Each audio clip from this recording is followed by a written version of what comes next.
Hello everyone तुम 8th class जिज्ञासा बुक्र अणुजीव जगत चैप्टर आम लास्ट वीडियो रे पढ़ी सारूँ।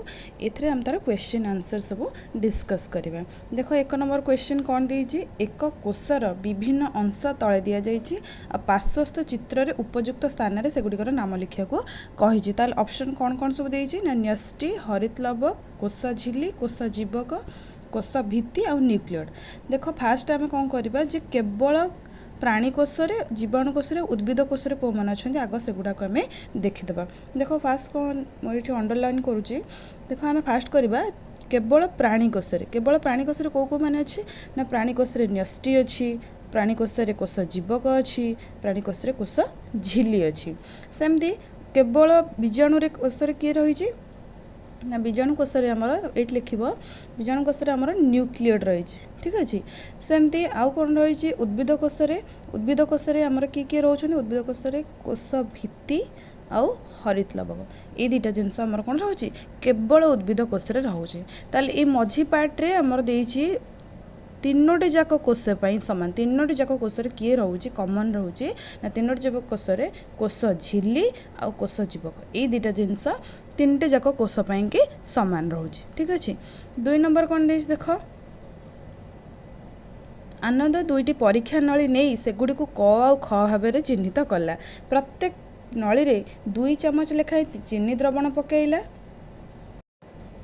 परीक्षा नली खरे से 1 चमच ईस्ट भी पकईला। ताहले सेट कौन करिछि ना परीक्षा दीटा नली नहीं गोटे रे केवल चीनी द्रवण देइछि आ गोटे रे से कौन करछि चीनी द्रवण सहित किछि ईस्ट भी मिसेइछि। ताहले कौन हेइछि तापर ताकू नेकी से सूर्य किरण दूर रे गोटे उष्म स्थान में रखी।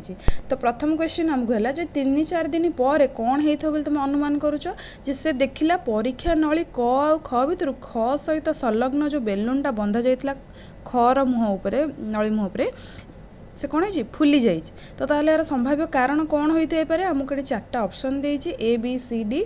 ए रे देइछि परीक्षा नली खरे पानीटा बाष्पीभूत हो गला से बेलून को जल बाष्प पूर्ण करदेला ना बी रे उष्म वायुमंडल परीक्षा ट्यूब ख भितर थिबा वायु को विस्तारित कला जहाँफल कि बेलून फुलीगला ना सी ईस्ट परीक्षा नली ख भितर एक गैस उत्पादन कला जहाँ बेलून को फुलई देला। तो ये आंसर कौन हम आमर सी।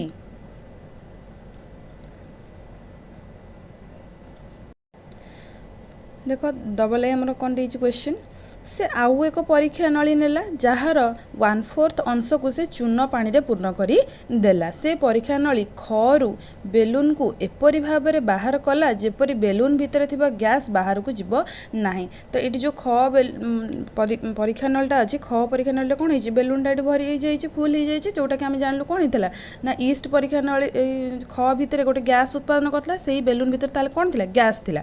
तो सही परीक्षा नली खरु से कौन कर से बेलूनटा को बांधिकी ता मुह को बाहर करदेला। से बेलून को नहीं से जो गोटे परीक्षा नली आ गोटे परीक्षा नली नहीं जो कि 1/4 अंश से चून पानी रखीला तारी मुहरे बांधिदेला से बेलूनटा को ताको भल भाव में हलाइला।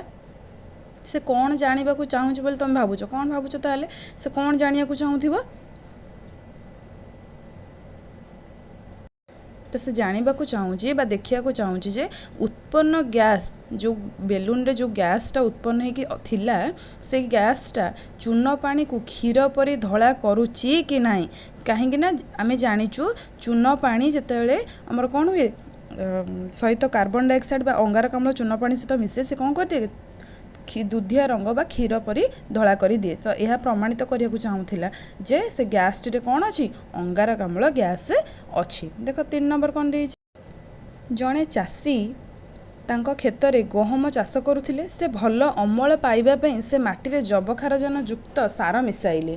पाख पड़िया रे आउ जड़े चाषी बिरी फसल करुथिले किंतु से भल फसल पाइबा जबखारजन सार मिसाइबा को पसंद कले नाही। ताहले एहार कारण गुड़िक कौन हो पारे बोली तमें भावुच। तो आंसर कौन लिखिए उत्तर होउची जैविक सार बा सबुज सार माटीर गुणवत्ता और उर्वरता दीर्घ दिन बजाय रखे। अन्य चाषी जनक जोटा पाख चाषीटा थिला से बोध हुए रासायनिक सार व्यवहार करुथिले जहाँ शीघ्र फल देले मध्य परवर्ती समय रे कौन करदब माटी को नष्ट करी दब है। 4 नंबर देख कौन कही ତନ୍ମୟୀ ନିଜ ବଗିଚାରେ ଦୁଇଟି ଗାତ କ ଆଉ ଖ ଖୋଳିଲା। ଗାତ କରେ ଫଳ ଓ ପନିପରିବା ଚୋପା ସହିତ ଶୁଖିଲା ପତ୍ର ମିଶାଇକି ପକେଇଲା। ଗାତ ଖରେ ଫଳ ପନିପରିବା ଚୋପା ସହିତ ଶୁଖିଲା ପତ୍ର ମିଶ୍ରଣ କଲା ନାହିଁ। ତାପରେ ଉଭୟ ଗାତକୁ ମାଟିରେ ଘୋଡ଼ାଇ ଦେଲା ଏବଂ 3 ସପ୍ତାହ ପରେ ପର୍ଯ୍ୟବେକ୍ଷଣ କଲା। ସେ କ'ଣ ପରୀକ୍ଷା କରିବାକୁ ତାହେଲେ ଚେଷ୍ଟା କରୁଥିଲା? ଦେଖ ଆନ୍ସର। ତ ତାହେଲେ ଉତ୍ତର ହେବ କ'ଣ? ତନ୍ମୟ ବସ୍ତୁଗୁଡ଼ିକର ଜୈବ ଅବକ୍ଷୟଶୀଳତା ବା ବାୟୋଡିଗ୍ରେଡେବିଲିଟି ପରୀକ୍ଷା କରୁଛି, ଯେଉଁଟାକି ଗାତ ଖରେ ଜୈବିକ ବସ୍ତୁ ଅପଘଟିତ ହେବ କିନ୍ତୁ ଗାତ କରେ କ'ଣ ପ୍ଲାଷ୍ଟିକ୍ ଆଉ କାଚ ଅପଘଟିତ ନ ହୋଇ ସେମିତି ରହିଯିବ। ଠିକ୍ ଅଛି। 5 ନମ୍ବର କ'ଣ ଦେଇଛି ଦେଖ। ନିମ୍ନଲିଖିତ ଅଣୁଜୀବମାନଙ୍କୁ ଚିହ୍ନଟ କର। ତାହେଲେ ପ୍ରଥମ ଦେଇଛି ମୁଁ ସବୁ ପ୍ରକାର ପରିବେଶରେ ଏବଂ ତୁମ ଅନ୍ତରନଳୀ ଭିତରେ ବି ରହେ। ତାହେଲେ ସେ କିଏ କେଉଁ ଅଣୁଜୀବ? ତାହେଲେ କିଏ ସେ ହେଉଛି ବ୍ୟାକ୍ଟେରିଆ। ଠିକ୍ ଅଛି। ସେମିତି ଡବଲ ଆଇ କ୍ୱେଶ୍ଚିନ୍ ମୁଁ ରୁଟି ଏବଂ ପିଠାକୁ ଫୁଲାଇ ଦିଏ ଏବଂ ନରମ ବି କରିଦିଏ। ତାହେଲେ ସେ କିଏ? ସେ ଅଣୁଜୀବଟି କିଏ?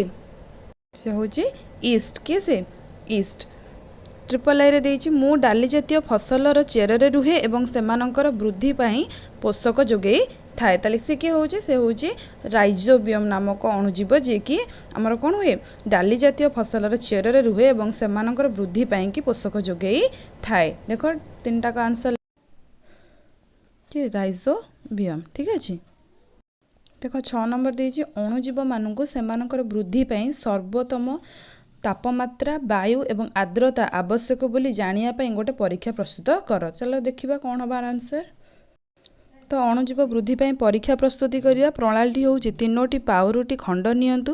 ପ୍ରଥମଟିକୁ ଶୁଖିଲା ରଖନ୍ତୁ, ଦ୍ୱିତୀୟଟିକୁ ଓଦା କରି ଫ୍ରିଜରେ ରଖନ୍ତୁ ଏବଂ ତୃତୀୟଟିକୁ ଓଦା କରି ଉଷ୍ମ ଏବଂ ଅନ୍ଧାରୁଆ ସ୍ଥାନରେ ରଖନ୍ତୁ। ତାହେଲେ ଫଳାଫଳ ଆମକୁ କ'ଣ ମିଳିବ ନା 3-4 ଦିନ ପରେ ମଧ୍ୟ ତୃତୀୟ ପାଉରୁଟିରେ ଅଧିକ ଫିମ୍ପି ବା କବକ ବଢ଼ିଯିବ, ଯାହା ପ୍ରମାଣ କରେ ଯେ ଅଣୁଜୀବ ପାଇଁ ଆର୍ଦ୍ରତା ଉପଯୁକ୍ତ ଉଷ୍ମତା ନିହାତି ଆବଶ୍ୟକ। କିନ୍ତୁ ଯେଉଁଟା ଫ୍ରିଜରେ ରହି ସେଇଟା ଏତେ ଶୀଘ୍ର ଖରାପ ହେବ ନାହିଁ। କିନ୍ତୁ ଯେଉଁଟା ତୃତୀୟଟି ଯେଉଁଟା ଓଦା କରିକି ଆମେ ଉଷ୍ଣ ଆଉ ଅନ୍ଧାରୁଆ ସ୍ଥାନରେ ରଖିଦେଇଛୁ ସେଥିରେ କ'ଣ ହେଇଛି? ଅଧିକ ଫିମ୍ପି ହେଇଯାଇଛି, ଯେଉଁଥିରୁ ଜଣାପଡ଼ୁଛି ଅଣୁଜୀବମାନଙ୍କ ପାଇଁ ଆର୍ଦ୍ରତା ଆଉ ଉପଯୁକ୍ତ ଉଷ୍ମତା ନିତାନ୍ତ ଆବଶ୍ୟକ। ଦେଖ 7 ନମ୍ବର କ୍ୱେଶ୍ଚିନ୍। 2 ଖଣ୍ଡ ପାଉରୁଟି ନିଅ, ସେଥିରୁ ଖଣ୍ଡେ ହାତ ଧୁଆ ଜାଗା ପାଖରେ ଏକ ପ୍ଲେଟ୍ରେ ରଖ, ଅନ୍ୟ ଖଣ୍ଡକୁ ଫ୍ରିଜରେ ରଖ। 3 ଦିନ ପରେ ତୁଳନା କର, ତୁମର ପର୍ଯ୍ୟବେକ୍ଷଣକୁ ଲେଖ, ତୁମର ପର୍ଯ୍ୟବେକ୍ଷଣର ବ୍ୟାଖ୍ୟା ମଧ୍ୟ କର। ଦେଖ ଆର ଉତ୍ତର କ'ଣ ହେବ?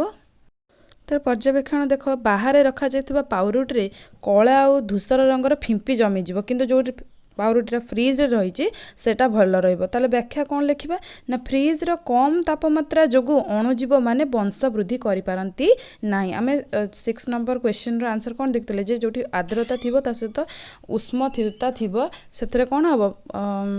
ଅଣୁଜୀବମାନଙ୍କର ବଂଶ ବୃଦ୍ଧି ହେଇଯିବ, କିନ୍ତୁ ଫ୍ରିଜର ତାପମାତ୍ରା କମ୍ ଥିବାରୁ ସେଠି ଅଣୁଜୀବମାନେ କ'ଣ କରୁଛନ୍ତି? ବଂଶ ବୃଦ୍ଧି କରିପାରନ୍ତି ନାହିଁ। 8 ନମ୍ବର ଦେଖ କ'ଣ ଦେଇଛି।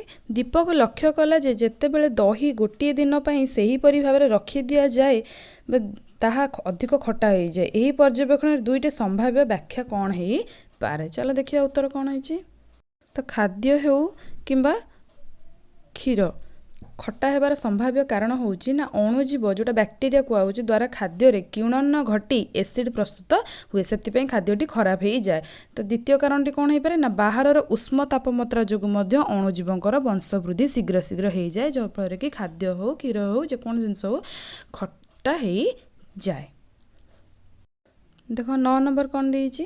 ଚିତ୍ର 2.15ରେ ଦିଆଯାଇଥିବା ଚିତ୍ରକୁ ଦେଖ ଏବଂ ନିମ୍ନଲିଖିତ ପ୍ରଶ୍ନଗୁଡ଼ିକର ଉତ୍ତର ଦିଅ। କ'ଣ ଦେଇଛି? ଗୋଟେ ପରୀକ୍ଷଣର ବ୍ୟବସ୍ଥା ହେଇଛି। ଫ୍ଲାସ୍କରେ ଥିବା ଚିନି ଦ୍ରବଣରେ ତୁମେ କ'ଣ ଦେଖୁଛ? ତାହେଲେ ଚିନି ଦ୍ରବଣରେ ତୁମେ କ'ଣ ଦେଖୁଛ? ଦେଇଛି ଦ୍ରବଣ ସହିତ କିଛି ଇଷ୍ଟ ମିଶେଇଛି। ତାହେଲେ କ'ଣ ହେଇଛି? ଆମେ ଫାଷ୍ଟ ଆନ୍ସର ଦେଇଛି ଫ୍ଲାସ୍କରେ ଚିନି ଦ୍ରବଣ ଇଷ୍ଟ ମିଶା ଯାଇଛି। ଠିକ୍ ଅଛି। ସେକେଣ୍ଡ କ୍ୱେଶ୍ଚିନ୍ କ'ଣ ଦେଇଛି? 4 ଘଣ୍ଟା ପରେ ତୁମ ପରୀକ୍ଷା ନଳୀ ଖରେ କ'ଣ ଦେଖିବ? ପରୀକ୍ଷା ନଳୀ ଖରେ କ'ଣ ହେଇଥିବ? ଏହା କାହିଁକି ଘଟିଲା ବୋଲି ତୁମେ ଭାବୁଛ? ପରୀକ୍ଷା ନଳୀ ଖରେ ଏଇ ଯେଉଁ ଚିନି ଆଉ ଦ୍ରବଣ ଇଷ୍ଟ ମିଶିଲା ପରେ ତା ଦେହରୁ ଯେଉଁ ଗ୍ୟାସ୍ଟା ବାହାରିଛି ଇଷ୍ଟ ଦ୍ୱାରା, ସେଇ ଗ୍ୟାସ୍ଟା ଅଙ୍ଗାରକାମ୍ଳ ବୋଲି ସେଥିରେ ଚୂନ ପାଣି ସହିତ ଯେତେବେଳେ ଖରେ ମିଶିଛି ସେ କ'ଣ ହେଇଛି? ଦୁଧିଆ ରଙ୍ଗର ହେଇଯାଇଛି। ଲେଖ ତାର ଆନ୍ସରଟା କେମିତି ଲେଖିବା? ଦେଖ ଡବଲ ଆଇ କ'ଣ ଲେଖିବା ପରୀକ୍ଷା ନଳୀ ଖର ଚୂନ ପାଣି କ୍ଷୀର ପରି ଧଳା ହେଇଯିବ କାହିଁକି ନା ଇଷ୍ଟ ଦ୍ୱାରା ଯେଉଁ ପ୍ରସ୍ତୁତ ହେଲା ଅଙ୍ଗାରକାମ୍ଳ ଗ୍ୟାସ୍ ସେ ଚୂନ ପାଣି ସହ ପ୍ରତିକ୍ରିୟା କରିବ। ସେମିତି 3 ନମ୍ବର କ'ଣ ହେବ 3 ନମ୍ବର ଦେଇଛି ଫ୍ଲାସ୍କ କରେ ଯଦି ଇଷ୍ଟ ମିଶା ନ ଯାଇ ଖାଲି ସେମିତି ଦ୍ରବଣ ଥାଆନ୍ତା ତାହେଲେ କ'ଣ ହେଇଥାନ୍ତା ନା ଆମର ଯଦି ଏଥିରେ ଦ୍ରବଣ ସହିତ ଇଷ୍ଟ ମିଶା ଯାଇ ନଥାନ୍ତା ତାହେଲେ ଆଧିରୁ ଅଙ୍ଗାରକାମ୍ଳ ଗ୍ୟାସ୍ ନିର୍ଗତ ହେଇନଥାନ୍ତା ଯେଉଁଟାକି ଚୂନ ପାଣି ସହ ମିଶିଥିଲେ କୌଣସି କିଣନ ପ୍ରକ୍ରିୟା କରିନଥାନ୍ତା ଯାହାଫଳରେ କି ସେ ଦୁଧିଆ ରଙ୍ଗରେ ବା ଧଳା ରଙ୍ଗରେ ପରିଣତ ହେଇନଥାନ୍ତା।